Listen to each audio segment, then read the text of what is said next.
नमस्कार शेतकरी बांधवांनो. सर्व शेतकरी बांधवांसाठी एक आनंदाची बातमी आहे.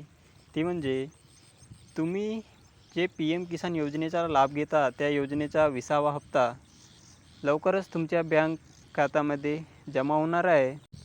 तर तो PM किसान योजनेचा 20वा हप्ता तुमच्या खात्यामध्ये कधी जमा होणार आहे याविषयी आपण माहिती जाणून घेऊया.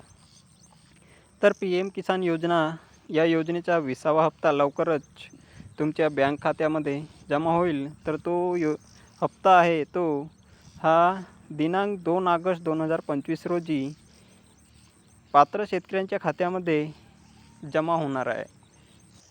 तरी पण ज्या शेतकऱ्यांचे बँक खात्याला आधार कार्ड लिंक नाही आहे अशा शेतकऱ्यांनी लवकरात लवकर आपल्या बँकमध्ये जाऊन आपल्या खात्याला आपले आधार कार्ड लिंक करून घ्यावे, तरच या योजनेचा तुम्हाला लाभ मिळेल.